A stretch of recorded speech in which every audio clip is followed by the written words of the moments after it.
1979 ചരിത്ര പ്രസിദ്ധവും വിപ്ലവകരവുമായ ഇസ്ലാമിക വിപ്ലവത്തിനു ശേഷം അന്താരാഷ്ട്ര രാഷ്ട്രീയത്തിലും മിഡിൽ ഈസ്റ്റിന്റെ ഭൗമശാസ്ത്രപരമായ സമവാക്യങ്ങളിലും വൻ മാറ്റങ്ങൾ കുറിച്ചുകൊണ്ട് ഒരു അമേരിക്കൻ പ്രസിഡന്റും ഇറാനിയൻ പ്രസിഡന്റും തമ്മിൽ നേരിട്ട് ഒരു കരാറിൽ ഒപ്പുവെച്ചിരിക്കുകയാണ്.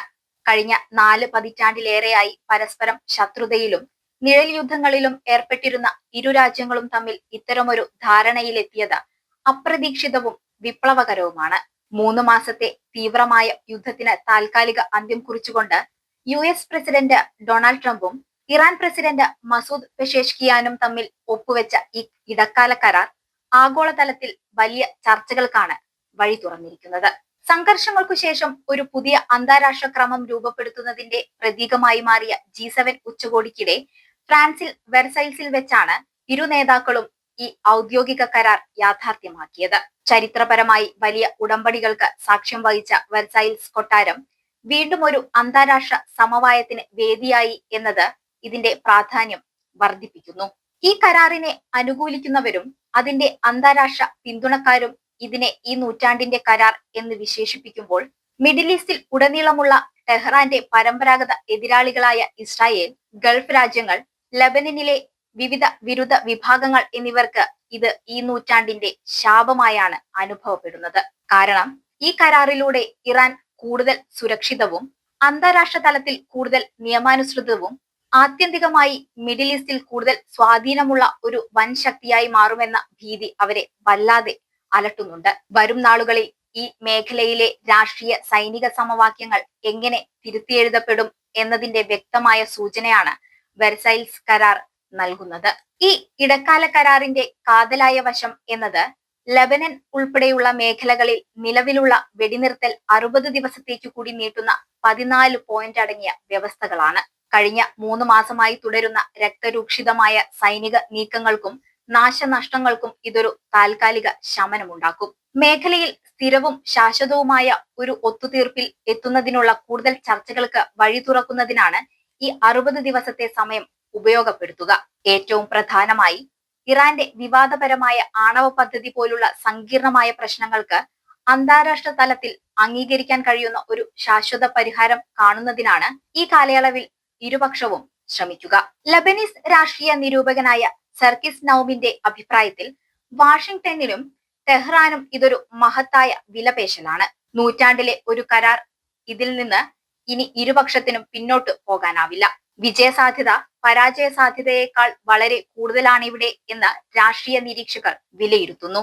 ദീർഘകാലമായി അമേരിക്കയും സഖ്യകക്ഷികളും ഏർപ്പെടുത്തിയിരിക്കുന്ന കടുത്ത സാമ്പത്തിക ഉപരോധങ്ങൾ മൂലം ഇറാന് ഇനി കൂടുതൽ സാമ്പത്തിക പ്രതിസന്ധികൾ സഹിക്കാൻ കഴിയില്ല എന്ന യാഥാർത്ഥ്യം ടെഹ്റാനെ ഈ ചർച്ചകളിലേക്ക് നയിച്ചു. മറുഭാഗത്ത് മിഡിൽ ഈസ്റ്റിൽ പുതിയൊരു യുദ്ധം ആരംഭിച്ച് അമേരിക്കയെ മറ്റൊരു അന്തമില്ലാത്ത സൈനിക സംഘർഷത്തിലേക്ക് തള്ളിവിടാൻ ട്രംപിന് രാഷ്ട്രീയമായ യാതൊരു പ്രോത്സാഹനവുമില്ല. തന്റെ ആഭ്യന്തര രാഷ്ട്രീയ അജണ്ടകൾക്കും അമേരിക്കൻ സമ്പദ് വ്യവസ്ഥയുടെ താൽപര്യങ്ങൾക്കും മുൻഗണന നൽകുന്ന ട്രംപിന് ഈ കരാർ വലിയൊരു നയതന്ത്ര നേട്ടമായി ഉയർത്തിക്കാട്ടാൻ സാധിക്കും. പരസ്പര താൽപര്യങ്ങളുടെയും പ്രായോഗിക രാഷ്ട്രീയത്തിന്റെയും അടിസ്ഥാനത്തിൽ രൂപപ്പെട്ട ഈ കരാർ പക്ഷേ ഇസ്രായേലിന് ഏൽപ്പിച്ചിരിക്കുന്നത് സമാനതകളില്ലാത്ത വലിയൊരു തന്ത്രപരമായ തിരിച്ചടിയാണ്. ഇസ്രായേലിന്റെ പ്രമുഖ വിശകലന വിദഗ്ധനായ ഡാനി സിറ്റിനോവിച്ച് ഈ കരാറിനെ വിശേഷിപ്പിച്ചത് ഒരു തന്ത്രപരമായ ദുരന്തം എന്നാണ്.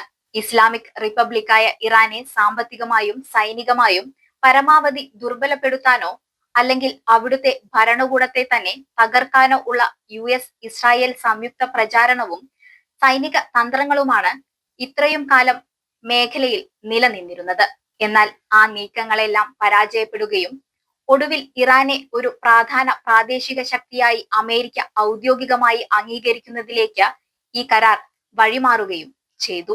ഇസ്രായേലിലെ ഇൻസ്റ്റിറ്റ്യൂട്ട് ഫോർ നാഷണൽ സെക്യൂരിറ്റി സ്റ്റഡീസിലെ മുതിർന്ന ഇറാൻ ഗവേഷകനായ സിറ്റിനോവിച്ച് വ്യക്തമാക്കുന്നത്, അമേരിക്കയുടെ പൂർണ്ണ പിന്തുണയോടെ ഇറാനിലെ ഭരണകൂടത്തെ അട്ടിമറിക്കാൻ ഇറങ്ങിപ്പുറപ്പെട്ട ഇസ്രായേലിന് ഒടുവിൽ കാണേണ്ടി വന്നത് വാഷിംഗ്ടൺ തന്നെ ആ ഭരണകൂടത്തിന് ഫലപ്രദമായി നിയമസാധുത നൽകുന്നതാണ് എന്നാണ്. ഇസ്രായേൽ താഴെയിറക്കാൻ ആഗ്രഹിച്ച അതേ ഭരണകൂടത്തെയാണ് ഈ കരാർ കൂടുതൽ ശക്തിപ്പെടുത്തിയിരിക്കുന്നത്. ഇസ്രായേലിന്റെ സുരക്ഷാ താൽപര്യങ്ങളെ പൂർണ്ണമായും അവഗണിക്കുന്നതാണ് ഈ കരാർ എന്ന വിമർശനം ഇസ്രായേലി പ്രതിരോധ വൃത്തങ്ങളിൽ ശക്തമാണ്.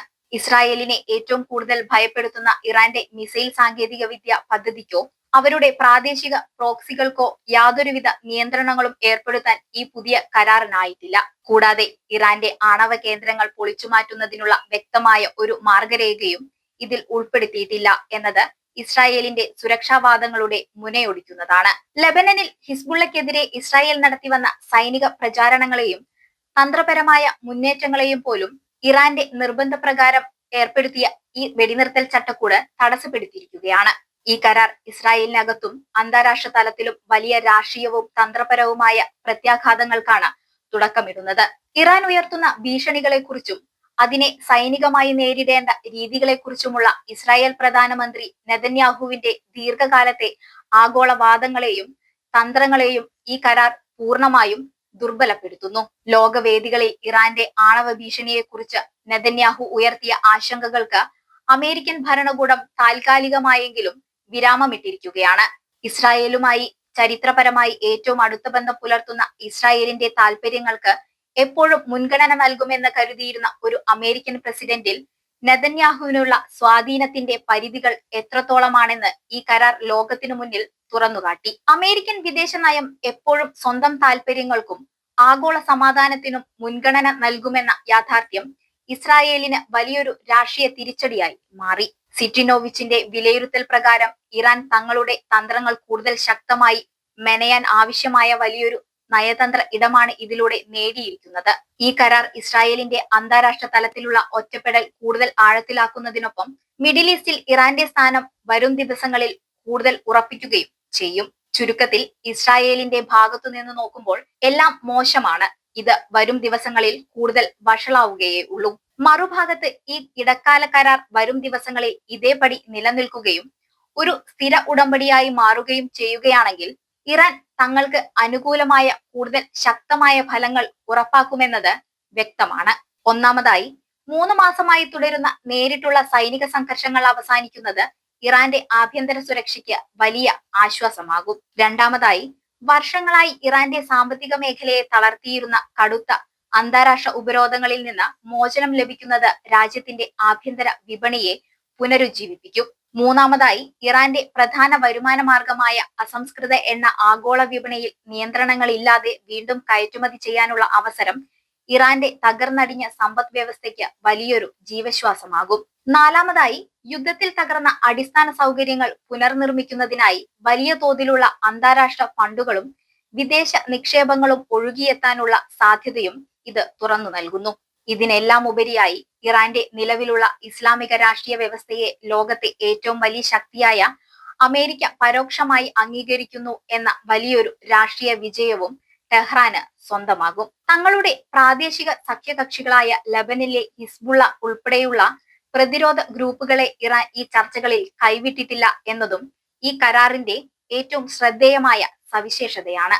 സാധാരണയായി വലിയ വൻ ശക്തികൾ തമ്മിൽ കരാറുകളിൽ ഏർപ്പെടുത്തുമ്പോൾ ചെറുകിട ഗ്രൂപ്പുകളെയും സഖ്യകക്ഷികളെയും ബലി കഴിപ്പിക്കാറാണ് പതിവ്. എന്നാൽ ഇവിടെ ഇറാൻ തങ്ങളുടെ തന്ത്രപരമായ പങ്കാളികൾക്കായി ശക്തമായി വാദിച്ചു. ഹിസ്ബുള്ളയെ പോലുള്ള ഞങ്ങളുടെ സുഹൃത്തുക്കളെ ഞങ്ങൾ ഉപേക്ഷിച്ചില്ല. പകരം അവർ കാരണം മേശയിൽ നിന്ന് മാറി യുദ്ധത്തിലേക്ക് മടങ്ങാൻ പോലും ഞങ്ങൾ തയ്യാറായിരുന്നു എന്ന് ഇറാന്റെ നയതന്ത്ര വൃത്തങ്ങളുമായി അടുത്ത ബന്ധമുള്ളവർ സാക്ഷ്യപ്പെടുത്തുന്നു. തങ്ങളുടെ സുഹൃത്തുക്കളെ അപകടത്തിലാക്കി ഒരു ഒത്തുതീർപ്പിനും ഇറാൻ തയ്യാറായിട്ടില്ലെന്നും മറിച്ച് അവർ കൂടി സുരക്ഷിതത്വവും അനുകൂലമായ സാഹചര്യവും ഉറപ്പാക്കാൻ തങ്ങൾ ചർച്ചകളുടെ മേശപ്പുറത്തു നിന്ന് മാറി നിന്ന് വീണ്ടും ഒരു കടുത്ത യുദ്ധത്തിലേക്ക് പോകാൻ പോലും സന്നദ്ധരായിരുന്നു എന്നുമുള്ള ശക്തമായ സന്ദേശമാണ് ഇറാൻ തങ്ങളുടെ അണികൾക്കും മിഡിൽ ഈസ്റ്റിനും നൽകുന്നത്.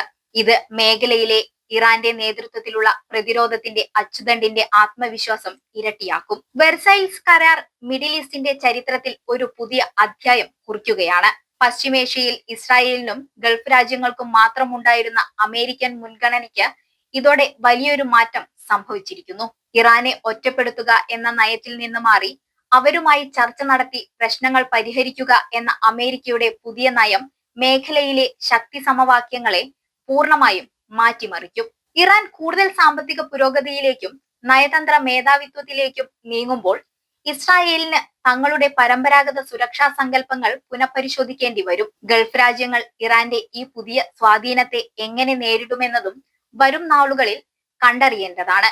ചുരുക്കത്തിൽ അന്താരാഷ്ട്ര രാഷ്ട്രീയത്തിൽ യുഎസിന്റെ തന്ത്രപരമായ നയമാറ്റവും ഇറാന്റെ മികച്ച നയതന്ത്ര വിജയവും മിഡിൽ ഈസ്റ്റിനെ പൂർണ്ണമായും പുനർനിർമ്മിക്കുന്ന കാഴ്ചയ്ക്കാണ് വെർസൈൽസ് സാക്ഷ്യം വഹിച്ചിരിക്കുന്നത്.